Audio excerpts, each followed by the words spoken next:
Hello friends, मैं आप सब लोगों का अपने इस एजुकेशनल चैनल पे हार्दिक अभिनंदन करता हूं। जैसा कि दोस्तों आप सबको मालूम है कि 67th बीपीएससी का एग्ज़ाम कुछ समय में होने वाला है। तो फ्रेंड्स, आपके लिए मैं एक इम्पोर्टेंट वीडियो लेकर के आया हूं। आपको इस चैनल पर रेगुलर बेसिस पे प्रीवियस ईयर बीपीएससी के क्वेश्चन पेपर्स को डिस्कस किया जाएगा, जिसमें हम लोग बात करेंगे बीपीएससी के प्रीवियस ईयर में क्या क्या सवाल पूछे गए हैं।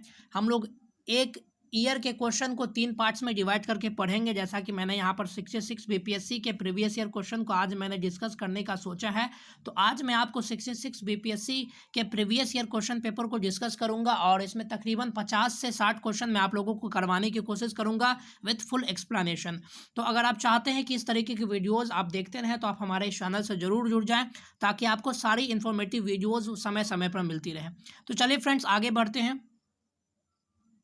तो सबसे पहले यहाँ पर आप देख सकते हैं कि हम लोग सबसे पहले बात करने वाले हैं बीपीएससी के प्रीवियस ईयर क्वेश्चन पेपर के बारे में। और आज हम लोग देखने वाले हैं 66 बीपीएससी के बारे में। 66 बीपीएससी में जो कि 27 दिसंबर 2020 को ये एग्ज़ाम लिया गया था, उसको आज हम लोग देखने वाले हैं कि ये जो है आप कह सकते हैं कि इसमें किस किस तरह के सवाल पूछे गए हैं और क्या क्या इसका रियल सॉल्यूशन हो सकता है, वो मैं आप लोगों को बताने वाला हूँ।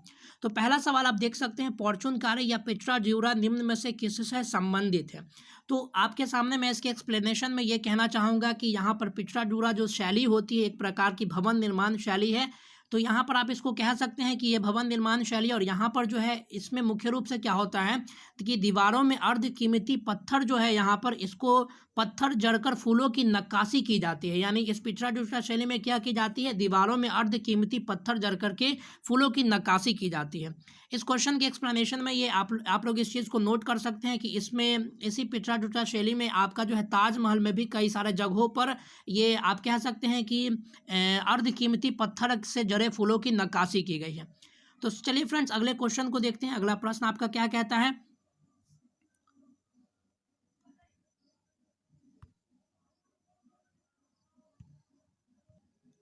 तो फ्रेंड्स, यहाँ पर आप देख सकते हैं दूसरा प्रश्न है आप लोगों का, किस मुगल शासक ने चित्रकारी के लिए कारखाने बनवाए हैं। तो फ्रेंड्स, यहाँ पर इस क्वेश्चन में थोड़ा सा फॉल्ट है। यहाँ पर कारखाने की जगह पर आपको बता दें कि यहाँ पर कर्कहंस, जो कि एक प्रकार का आप कह सकते हैं कि एक पेंटिंग्स की आप कह सकते हैं कि विभाग आप कह सकते हैं या एक संस्था आप कह सकते हैं, इसको बनवाने का काम किस मुगल बादशाह ने किया था। तो इसका आपका राइट आंसर हो जाएगा ऑप्शन नंबर बी, अकबर। इसके अगर बात करें इस कर्कहंस के बारे में, तो इसमें मुख्य रूप से आपके जो इसके मेंबर्स जो थे या इसमें जो सदस्य लोग थे वो आपके थे सैयद अली। इस चीज़ को आप लोग नोट करिएगा, हो सकता है कि 67 बीपीएससी में इस क्वेश्चन को पूछ दे। सैयद अली थे, उसके बाद आप कह सकते हैं सैयद अली के बाद आप कह सकते हैं अब्दुस समाद, उसके बाद बसावन और दसवंत। ये 4 लोग जो थे मुख्य रूप से आपके इस आप कह सकते हैं कि इसमें कर्कहंस के मुख्य रूप से इसमें भागीदार थे।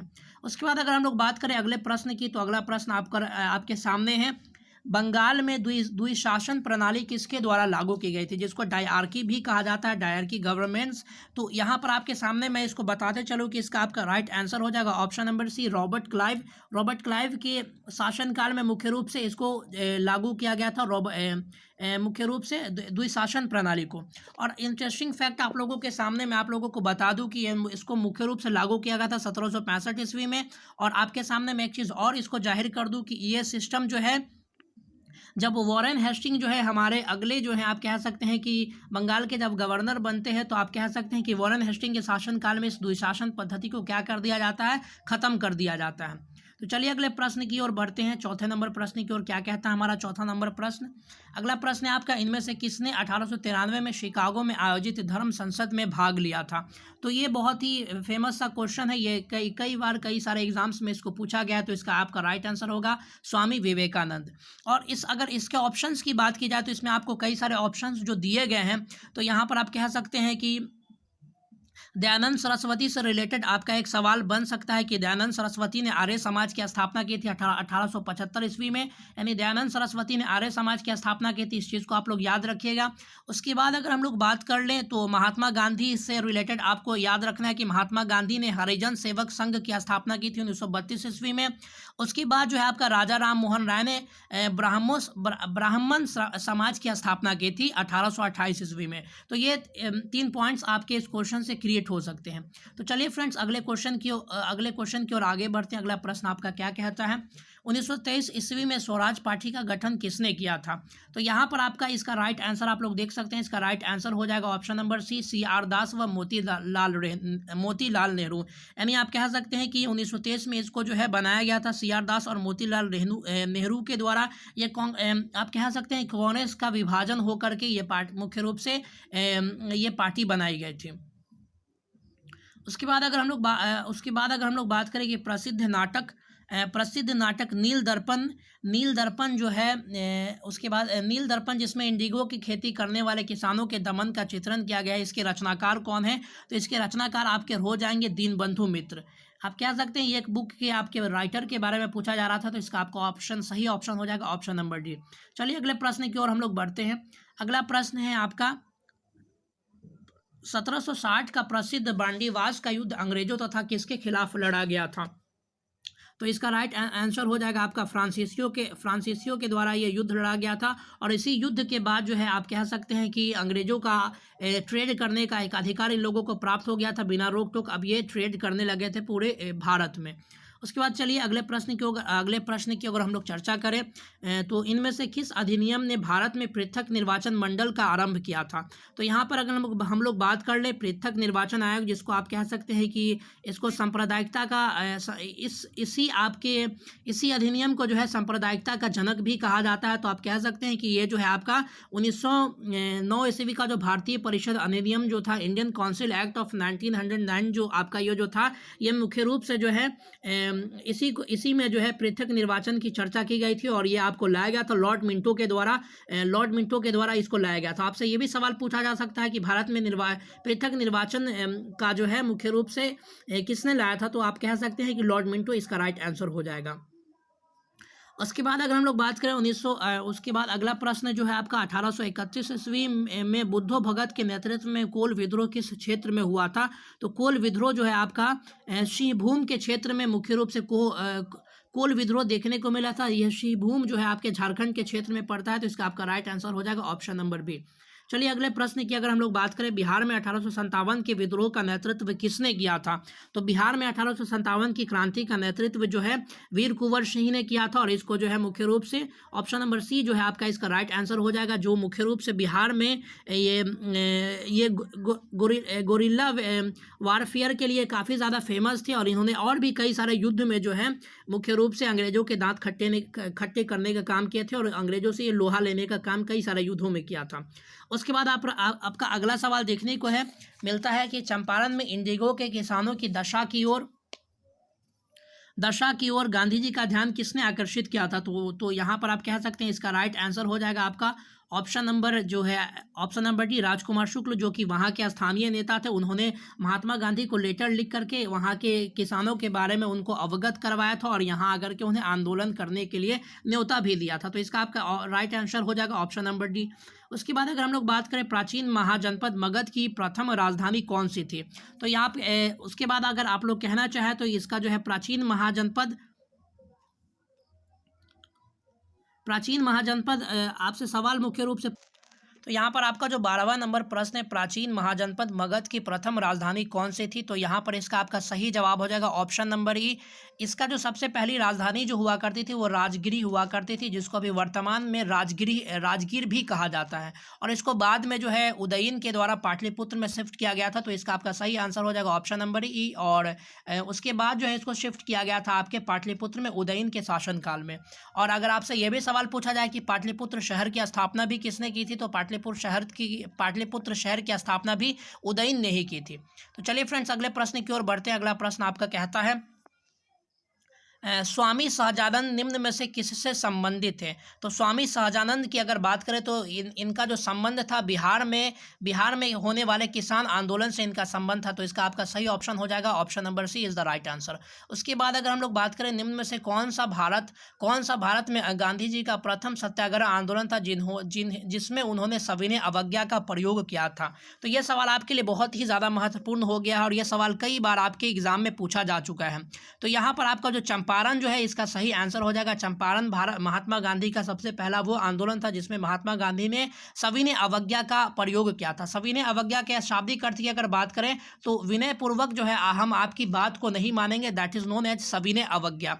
तो यहाँ से आप समझ सकते हैं। उसके बाद अहमदाबाद महात्मा गांधी का जो पहला जो मिल आंदोलन था वो अहमदाबाद मिल आंदोलन था। उसके बाद जो है रॉलेट सत्याग्रह में इन्होंने रॉलेट एक्ट के खिलाफ जो है आप कह सकते हैं कि यहाँ पर आंदोलन किया गया था। और प्रथम मिल आंदोलन की या भूख हड़ताल की अगर बात करें तो अहमदाबाद मिल हड़ताल को गिना जाता है। तो इस बात को भी आप लोग ध्यान में रख लें, इससे भी सवाल आपके एग्जाम में पूछा जा सकता है। उसके बाद अगर हम लोग बात करें अगले प्रश्न के बारे में तो अगला प्रश्न है आपका, निम्न में से किस हड़प्पा नगर में जूते हुए खेतों के निशान प्राप्त हुए हैं। तो यहाँ पर आप लोग देख सकते हैं ये जो आपका अगला प्रश्न जो है 15वां नंबर प्रश्न। तो 15वें नंबर प्रश्न की अगर हम लोग चर्चा करें तो 15वां नंबर प्रश्न आपका कहता है निम्न में से किस हड़प्पन नगर में जूते हुए खेत के साक्ष्य प्राप्त हुए थे। इसका आपका सही आंसर हो जाएगा option number A Kalibangan. Kalibangan से जुड़े और भी अगर सवाल की बात की जाए तो कालीबंगन जो आपका जो एरिया है वो आपके सरस्वती नदी के किनारे अवस्थित था। और इसकी अगर हम लोग बात करें कि यहाँ से प्राप्त होने वाले और भी जो महत्वपूर्ण चीज़ थे वो आप कह सकते हैं कि यहाँ से भूकंप के साक्ष्य भी यहीं से मिले हैं। उसके बाद फायर अल्टर्स के और बोन्स ऑफ कैमल्स यानी अर्थ आप कह सकते हैं कि ऊँट के जो हड्डी है वहाँ आपके कालीबंगन से ही प्राप्त हुए हैं। यानी अगर आप इसको शॉर्ट आउट करना चाहें तो आप कह सकते हैं कि यहाँ से आपके भूकंप के, उसके बाद जूते हुए खेत के और आपके ऊँट के हड्डियों के भी साक्ष्य यहाँ से प्राप्त हुए हैं। तो ये सारे सवाल भी आपके एग्जाम के पॉइंट ऑफ व्यू से महत्व रखता है। अगले प्रश्न की अगर हम लोग चर्चा करें तो अगला प्रश्न है त्रिरत्न या तीन रत्न जैसे सटीक ज्ञान, सच्ची आस्था और सटीक क्रिया निम्न में से किससे संबंध रखता है। तो यहाँ पर आप लोग देख सकते हैं त्रिरत्ना इज रिलेटेड टू यानी त्रिरत्ना का संबंध इसमें से किससे है। तो त्रिरत्न की अगर हम लोग बात करें तो त्रिरत्न का संबंध आपके जैन धर्म से, यानी option number C is the right answer. आपका ऑप्शन नंबर सी जो है राइट आंसर हो जाएगा। जिसमें त्रिरत्न में आप कह सकते हैं कि इसमें जो है मुख्य रूप से तीन बातें बताई जाती है, जैसे सटीक ज्ञान अर्जित करना, सच्ची आस्था रखना और सटीक क्रिया करना। ये आपके त्रिरत्न के मुख्य रूप से रूल है जो कि जैन अनुयायियों को पालन करना पड़ता है, जो कि हाउस होल्ड होते हैं उनको भी, या जो मॉन्क्स होते हैं उनको भी इनको जो है पालन करना पड़ता है। और इसके अगर दूसरे नाम की अगर बात करें तो इसको रत्न तराया भी कहा जाता है। ध्यान रखिएगा, इसको रत्न तराया भी कहते हैं क्योंकि तीन रत्न, इस वजह से इसका नाम दूसरा नाम जो है रत्न तराया भी है। आपके एग्जाम के पॉइंट ऑफ व्यू से महत्वपूर्ण है, वहाँ पूछा जा सकता है। निम्न में से किस शासक ने चतुर्थ बौद्ध संगीति कश्मीर में आयोजित करवाया था। तो इसका आपका राइट आंसर हो जाएगा option number C, Kanishka is the right answer. ये आप कह सकते हैं ये कनिष्क ने करवाया था इसको कश्मीर में, इसका चौथी बौद्ध संगीति। और अगर यहाँ इसके ऑप्शंस की अशोक, अजातशत्रु और कालाशोक की बात करें तो अशोक ने मुख्य रूप से जो है तीसरा बौद्ध संगीति करवाया था। उसके बाद अगर हम लोग बात करें अजातशत्रु के बारे में तो अजातशत्रु के बारे में अगर हम लोग चर्चा करें तो अजातशत्रु ने पहला बौद्ध आप कह सकते हैं संगीति का आयोजन करवाया था। और उसके बाद अगर कलाशोक की बात करें तो कलाशोक ने जो है मुख्य रूप से दूसरे बौद्ध संगीति का आयोजन करवाया था। तो यहाँ से भी आपके सवाल पूछे जा सकते हैं, जो मैं एक्सप्लेन कर रहा हूँ उसको भी आप लोग समझने की कोशिश करें। और अगर आपको इन एक्सप्लेनेशन में कोई डाउट है तो हमारे कमेंट बॉक्स के माध्यम से जरूर बताएं ताकि उन चीज़ों को सुधार किया जा सके। उसके बाद अगर हम लोग बात करें 18वें नंबर प्रश्न के बारे में तो निम्न में से किस भारतीय दर्शन ने परमाणु सिद्धांत का प्रतिपादन किया था। तो यहाँ आपके सामने 5 ऑप्शन है, योग, न्याय, सांख्य और विशेषक। उसके बाद ई नंबर में है उपयुक्त में से कोई नहीं या उपयुक्त में से एक में से अधिक। तो 18वें नंबर प्रश्न की अगर हम लोग बात करें तो 18वें नंबर प्रश्न की अगर हम लोग बात करें तो वैशेषिक नाम के आपके जो है दर्शन शास्त्र जो है इन्होंने इसको मुख्य रूप से प्रतिपादित किया था। तो यहाँ पर ऑप्शन नंबर डी जो है इसका राइट आंसर हो जाएगा। और इसी के आधार पर जो है महर्षि कनाद ने परमाणुवाद का भी सिद्धांत दिया था। ध्यान रखिएगा, महर्षि कनाद ने मुख्य रूप से परमाणुवाद का सिद्धांत दिया था। इसको याद रखिएगा, हो सकता है आपके एग्जाम में इसको पूछ ले। तो आप लोग वीडियो को जरूर फॉलो करें और अगर चैनल पर नए हैं तो चैनल को जरूर सब्सक्राइब करें। मिलकर सब लोग सपोर्ट कीजिए ताकि इस तरह के और भी कंटेंट मैं आप लोगों तक पहुंचा सकूं। उसके बाद अगला है आपका किस दिल्ली सुल्तान ने रक्त एवं लौह की नीति अपनाई थी। तो यहाँ पर आपके सामने जो ऑप्शन है इसका आपका राइट आंसर हो जाएगा बलबन। गयासुद्दीन बलबन ने मुख्य रूप से जो है रक्त एवं लौह की नीति अपनाई थी। और इन्होंने मुख्य रूप से इसको अपनाने का जो कारण था, आपसे सवाल पूछ सकता है कि बलबन ने रक्त एवं लौह की नीति क्यों अपनाई थी। तो इन्होंने इस वजह से अपनाई थी कि इसके इंटरनल जो शत्रु हैं उनसे भी इनकी लड़ाई के उनसे भी बचा जा सके और एक्सटर्नल यानी जो बाहरी शत्रु हैं उनसे भी बचा जा सके। यानी आंतरिक और और बाहरी दोनों शत्रुओं से बचने के लिए इन्होंने रक्त एवं लौह की नीति अपनाई थी और इन्होंने कई सारे रिफॉर्म्स भी किए थे और इन्होंने दल चालीसा को इन्होंने बहुत ज़्यादा तंग कर दिया था, इसको पूरे तरीके से ख़त्म ही कर दिया था दल चालीसा को, जिसकी स्थापना मुख्य रूप से या जिसको बनाया था इल्तुतमिश ने। तो यहाँ पर ये सारे इंपॉर्टेंट पॉइंट्स जो मैंने आप लोगों को बताया है, इससे भी प्रश्न आपके एग्जाम में पूछे जा सकते हैं और इसी तरह इसी लेवल के सवाल आपके एग्जाम में पूछे जाते हैं। उसके बाद 20वें नंबर प्रश्न की बात करें तो कौन सा मध्यकालीन भारतीय साम्राज्य व्यापक स्तर पर स्थानीय स्वशासन के लिए काफ़ी प्रसिद्ध माना जाता था। तो यहाँ पर इसका आपका राइट आंसर हो जाएगा चोल जो है मुख्य रूप से स्थानीय स्वशासन के लिए काफ़ी ज़्यादा प्रसिद्ध माने जाते थे और ये जो है स्थानीय शासन की मुख्य रूप से अगर शुरुआत की भी बात की जाए तो यहीं से जो है आपकी शुरुआत भी मानी जाती है एक अच्छे तरीके से। तो चलिए अगले प्रश्न की अगर हम लोग बात कर लेते हैं तो अगला प्रश्न आपके सामने है, भारत का 13वां प्रधान बंदरगाह किस राज्य में स्थापित किया जाने वाला है। तो बात करें 21वें नंबर प्रश्न की, तो 21वें नंबर का आपका सही आंसर हो जाएगा option number C, Maharashtra. Maharashtra में जो है 13वां जो है बड़ा आप कह सकते हैं बंदरगाह स्थापित किया जाने वाला है। उसके बाद अगर अगले प्रश्न की बात करें तो निम्न राज्यों में से कौन सा राज्य भारत में सर्वाधिक सौर ऊर्जा का उत्पादक है। तो यहाँ पर अगर हम लोग बात करें 22वें नंबर प्रश्न की, तो 22वें नंबर प्रश्न का आपका सही जवाब हो जाएगा option number B, Karnataka is the right answer. उसके बाद अगर हम लोग बात करें 23वें नंबर प्रश्न की, तो 23वां नंबर आपसे कहता है खनिज और जिले के निम्न जोड़ों में से कौन सा जोड़ा सही है। यानी आपके सामने जिलों के नाम बताए जा रहे हैं और उसके सामने खनिज क्या क्या वहाँ से प्राप्त होते हैं उसको भी बताया जा रहा है। तो आपको इसमें बताना है कि इसमें जो है इसका सही जोड़ा कौन सा है। तो आपको मैं बताते चलूँ कि इसका सही जोड़ा आपका हो जाएगा यानी ऑप्शन नंबर ए जो है आपका इसका सही जोड़ा हो जाएगा, यानी ऑप्शन नंबर ए जो है आपका इसका राइट आंसर है। लाइमस्टोन जो है कैमूर से प्राप्त होता है। उसके बाद अगर माइका की बात करें तो माइका जो है आपका माइका मुख्य रूप से नवादा से प्राप्त होता है।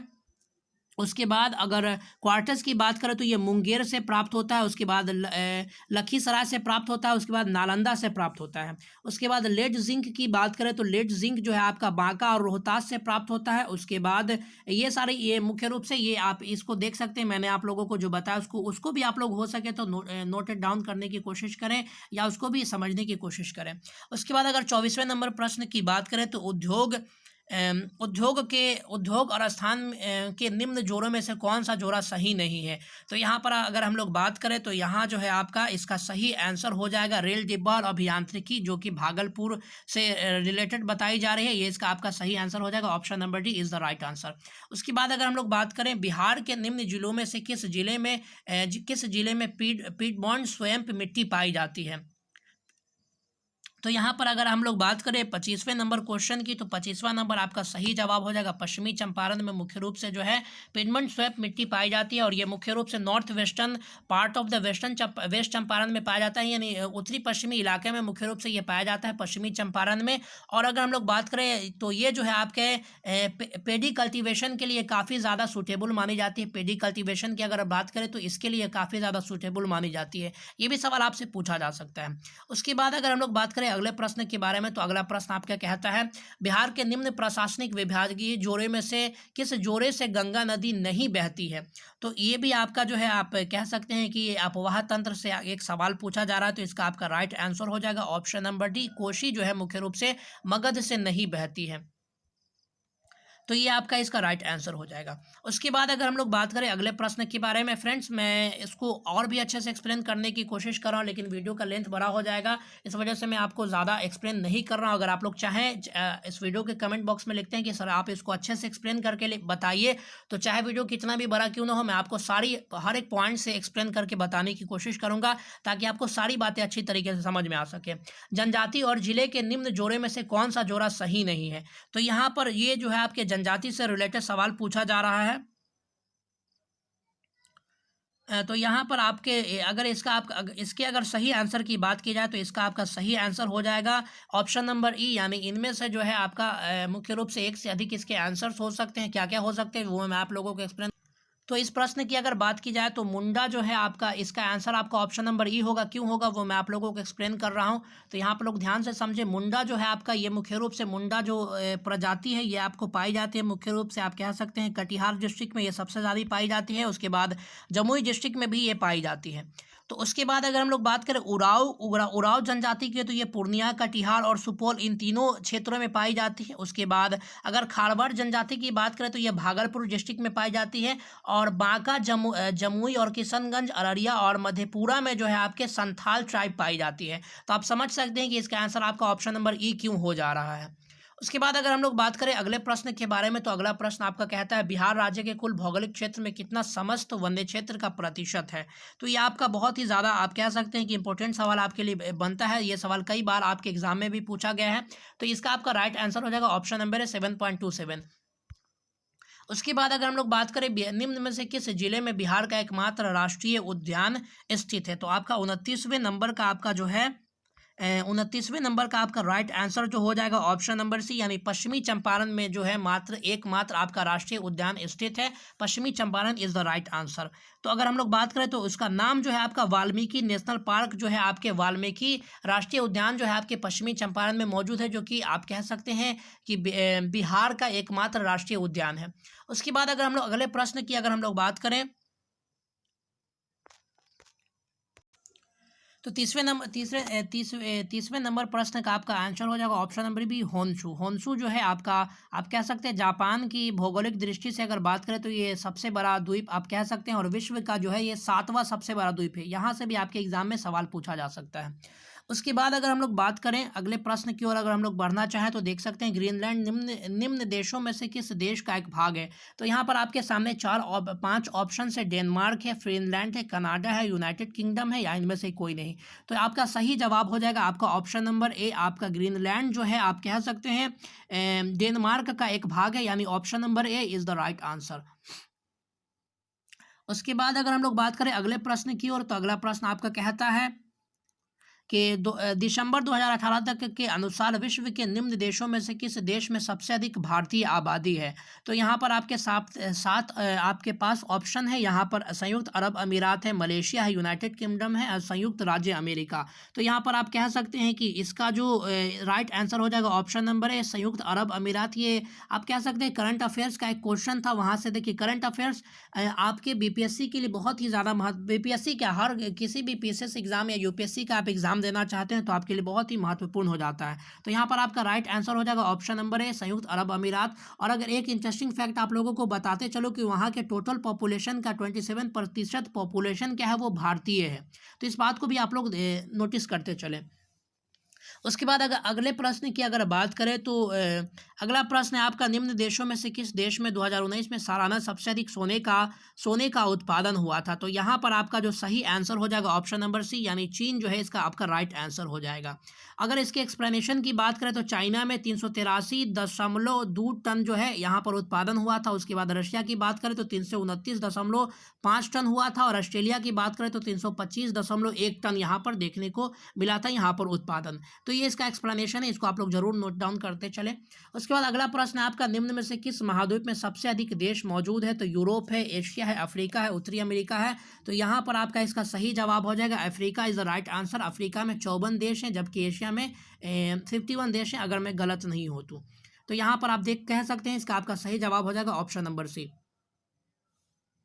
तो अगले प्रश्न क्या, हाँ सॉरी, आपके अफ्रीका में जो है आपके अफ्रीका में 54 है और एशिया में 47 देश है। मैं उस वक्त गलत बोल गया था, सॉरी इसके लिए। तो 54 देश है आपके अफ्रीका में, जबकि एशिया में 47 कंट्रीज़ है। उसके बाद अगर हम लोग बात करें अगले प्रश्न की ओर, तो अगला प्रश्न आपका कहता है 2011 की जनगणना के अनुसार भारत के किस राज्य की आदिवासी की आबादी का प्रतिशत उसकी कुल आबादी की तुलना में सबसे अधिक है। तो यहाँ पर आपका इसका सही जवाब हो जाएगा option number C, Mizoram is the right answer. Mizoram जो है इसका जो है मुख्य रूप से सही जवाब हो जाएगा। और इसके अगर पॉपुलेशन की बात करें ट्राइब्स की, तो 94.44% वहाँ की टोटल पॉपुलेशन का पॉपुलेशन जो है वो आदिवासी पॉपुलेशन है। 94.44% जो वहाँ की पॉपुलेशन है वो आदिवासी पॉपुलेशन है। तो अगले प्रश्न की अगर बात करें तो निम्न कॉफ़ी उत्पादन क्षेत्रों में से कौन सा क्षेत्र कर्नाटक में नहीं है। तो यहाँ पर आपसे पूछा जा रहा है कि इसमें कौन सा जो क्षेत्र है वो कर्नाटक में नहीं है। तो आपका इसका सही आंसर हो जाएगा आपका ऑप्शन नंबर डी, जो कि आपके कर्नाटक में नहीं है, जबकि ये आपके मुख्य रूप से तमिलनाडु में मौजूद है। तो यहाँ पर आपका ऑप्शन नंबर हो जाएगा option number D is the right answer. अगले प्रश्न की अगर बात करें तो अगला प्रश्न आपका कहता है कि भौगोलिक क्षेत्र की दृष्टि से भारत के निम्न जिलों में से कौन सा जिला सबसे बड़ा है। तो भारत के बड़े जिलों की बात की जा रही है तो यहाँ पर लेह है, कच्छ है, जैसलमेर है और बाड़मेर, ये आपके पास ऑप्शन है। तो यहाँ पर आपका इसका सही आंसर हो जाएगा ऑप्शन नंबर बी, कच्छ प्रदेश इसका राइट आंसर हो जाएगा। Option number B is the right answer. Kutch प्रदेश जो है आपके, अगर इसके एरिया की बात की जाए तो 45,652 किलोमीटर स्क्वायर किलोमीटर इसकी पूरी एरिया है, 45,652 किलोमीटर। उसके बाद अगर लेह की बात की जाए तो 45,110 किलोमीटर है। उसके बाद अगर जैसलमेर की बात की जाए तो 39,313 किलोमीटर है। ये आपका इसका पूरा डेटा है, अगर आप लोग चाहें तो इसको लिख सकते हैं। उसके बाद अगर हम लोग बात करें 38वें नंबर प्रश्न को, 38वें नंबर प्रश्न की, तो 38वां नंबर प्रश्न आपका कहता है भारत के किस राज्य में वन्यजीव अभ्यारण्य सबसे अधिक संख्या में मौजूद हैं। तो यहाँ पर आपका सही आंसर हो जाएगा ऑप्शन नंबर सी, महाराष्ट्र में जो है सबसे अधिक वन्यजीव अभ्यारण्य देखने को मिलता है, यानी option number C is the right answer. उसके बाद अगर हम लोग बात करें अगले प्रश्न का, तो अगला प्रश्न आपका कहता है, तो अगला प्रश्न आपका कहता है मुख्य रूप से बिहार में प्रवाहित होने वाले निम्न नदियों में से उत्तर की ओर प्रवाहित होने वाली कौन सी नदी है। तो यहाँ पर अगर हम लोग बात करें बिहार के नदियों के बारे में, तो आपका जो है, तो आपके 39वें नंबर प्रश्न की अगर चर्चा की जाए तो बागमती हो, कमला हो या कोशी हो या गंडक हो, ये सभी नदी आपके ये सभी नदी आपके जो है नॉर्थ टू साउथ बहती है, यानी उत्तर से लेकर के दक्षिण की ओर बहती है। तो यहाँ आपका इसका आपका सही आंसर हो जाएगा option number E is the right answer. उसके बाद अगले प्रश्न की अगर हम लोग चर्चा करें 40वें नंबर का, तो निम्न हिमालय पर्वत श्रेणियों में से किस पर्वत श्रेणी को अटल टनल पार करती है। तो यहाँ आपके पास 4 ऑप्शंस दिए गए हैं, तो आपका इसका सही आंसर हो जाएगा ऑप्शन नंबर डी, पूर्वी Pir Panjal is the right answer. उसके बाद अगर अगले प्रश्न की चर्चा करें तो अगला प्रश्न आपका कहता है, अगला प्रश्न है आपका विधि का नियम या कानून का अधिराज्य का मतलब होता है, यानी आपका आपसे ये सवाल पूछा जा रहा है विधि के नियम या कानून के अधिराज्य का क्या मतलब होता है। तो यहाँ इस 41वें नंबर प्रश्न की अगर बात करें तो इसका आपका राइट आंसर हो जाएगा option number A is the right answer. ये अगर इसके एक्सप्लेनेशन की बात करें तो सभी के लिए एक कानून और सभी के लिए एक न्यायतंत्र की बात की जाएगी, यानी यहाँ पर कभी किसी से किसी भी प्रकार की कोई दुर्व्यवहार नहीं की जाएगी, किसी से किसी भी प्रकार की कोई इनइक्वालिटी नहीं की जाएगी। और इस लॉ को जो प्रपोन किया था, इस थ्योरी को जो देने वाले व्यक्ति थे वो थे आपके एवी डिसे थे। और ये सवाल आपके एग्जाम के लिए महत्वपूर्ण हो जाता है, आपसे पूछा जा सकता है कि रूल बाय लॉ या विधि के लिए कानून, विधि के समान कानून का सिद्धांत का प्रतिपादन किसने किया था। तो आप इसको ध्यान रखें, इसका आपका राइट आंसर हो जाएगा एबी डिसे। अगले प्रश्न की अगर बात करें तो पंचायती राज संस्थाओं के 29 कार्यों की सूची किस अनुच्छेद के तहत मिलती है। तो आपका इसका राइट आंसर हो जाएगा ऑप्शन नंबर डी, 243 जी के अंतर्गत जो है आपको इसकी पूरी सूची मिल जाती है। तो यहाँ पर आप कह सकते हैं कि इसका आपका राइट आंसर हो जाएगा ऑप्शन नंबर डी। अगले प्रश्न की अगर चर्चा करें तो अगला प्रश्न आपका कहता है नागरिकता संशोधन कानून कब पारित हुआ था, यानी सिटीजनशिप अमेंडमेंट एक्ट जो है कब पारित हुआ था, इससे रिलेटेड आपसे सवाल पूछा जा रहा है। तो 43वां नंबर जो आपका इसका राइट आंसर हो जाएगा ऑप्शन नंबर आपका जो है B is the right answer, यानी 11 दिसंबर 2019 को इस कानून को पास कर दिया गया था फ्रॉम द राज्यसभा। तो ये आप कह सकते हैं कि 11 दिसंबर 2019 को ये पास हो गया था। तो यहाँ पर आपके इसका आंसर जो हो जाएगा 11 दिसंबर 2019, यानी option number B is the right answer. अगले प्रश्न की अगर बात करें तो 73वें संविधान संशोधन कानून की वैधानिक शुरुआत किस संविधान संशोधन बिल से हुई थी। तो 44वें नंबर अगर सवाल की बात की जाए तो 44वें नंबर सवाल का आपका राइट आंसर हो जाएगा option number D is the right answer. यानी अगर हम लोग बात कर ले ऑप्शन नंबर डी के बारे में तो ऑप्शन नंबर डी जो है आपका वो है 64वां संविधान संशोधन बिल, ये इसका आपका राइट आंसर हो जाएगा। अगले प्रश्न की अगर बात करें तो आपका अगला प्रश्न कहता है कि वर्ष 1632 में बिहार के पटना शहर में कौन सी कंपनी ने अपनी फैक्ट्री स्थापित की थी। तो इसका आपका राइट आंसर हो जाएगा डच ईस्ट इंडिया कंपनी, यानी option number B is the right answer. उसके बाद अगले प्रश्न की बात करें तो अगला प्रश्न आपके कहता है 46वां नंबर, निम्न में से कौन सा विकेंद्रीकरण का, चलिए मैं वहां आपको लेकर के चलता हूं, थोड़ा सा पीछे हो गया है, क्यों हुआ उसको देखना पड़ेगा। फ्रेंड्स अगर आप लोगों को ये सेशन पसंद आ रहा है तो इस सेशन को जरूर अपने दोस्तों के साथ शेयर करें, ताकि वो भी जो है आप कह सकते हैं कि वो भी इन सारे वीडियोस का लाभ उठा सके। तो यहाँ आपके सामने सवाल है निम्न में से कौन सा विकेंद्रीकरण का वैशिष्ट नहीं है। तो यहाँ पर 46वां जो आपका क्वेश्चन है उसका आपका राइट आंसर हो जाएगा ऑप्शन नंबर सी, यानी टू इंस्टॉल नन, यानी स्थानीय समुदाय में आत्मविश्वास को नहीं जगाना। तो यहाँ पर आपका क्या हो जाएगा ऑप्शन नंबर सी जो है इसका आपका सही आंसर हो जाएगा। तो आप देख सकते हो option number C is the right answer. उसके बाद अगला है ब्रिटिश शासन ब्रिटिश शासन काल में संवैधानिक विकास में कौन सा कानून ऐतिहासिक नहीं था? तो यहाँ पर 47वें नंबर अगर प्रश्न की बात की जाए तो 47वें नंबर प्रश्न का आपका सही आंसर हो जाएगा protection of civil rights act 1955। ये जो है आपका मुख्य रूप से आपसे ये ब्रिटिश रूल के अंतर्गत ये कानून नहीं लाया गया था, ये मुख्य रूप से इंडियन रूल जब आ गया था उसके बाद ये कानून लाया गया। उसके बाद अगर 48वें नंबर प्रश्न की बात करें तो 48वां नंबर ये प्रश्न आपके सामने ये है।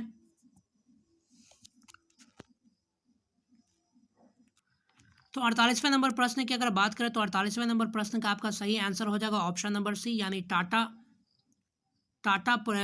Projects limited is the right answer. उसके बाद 39वें नंबर अगर प्रश्न की 49वें नंबर अगर प्रश्न की बात करें तो 49वां नंबर प्रश्न कहता है भारत के संविधान का कौन सा अनुच्छेद भारतीय निर्वाचन आयोग की स्थापना से संबंधित है? यानी 49वां नंबर प्रश्न का आपका सही आंसर हो जाएगा आर्टिकल 324 यानी आर्टिकल 324। वर्तमान में राष्ट्रीय महिला आयोग की प्रमुख कौन है? तो ये 2020 का प्रश्न है, इस वजह से इसका आपका right answer option number C यानी रेखा शर्मा। तो फ्रेंड्स यहीं पर हम अपने सेशन को समाप्त करते हैं। इस वीडियो में मैंने 50 क्वेश्चन को डिस्कस किया है। अगले 100 क्वेश्चंस को आपको 2 पार्ट्स में डिवाइड करके दे दिया जाएगा। तो फ्रेंड्स इन वीडियोस को देखने के लिए आप हमारे चैनल से जरूर जुड़े रहें, मिलकर सपोर्ट करें, इन वीडियोस को अपने दोस्तों के साथ जरूर शेयर करें। थैंक यू वेरी मच, मिलते हैं अगले वीडियो में, तब तक के लिए धन्यवाद। God bless you all.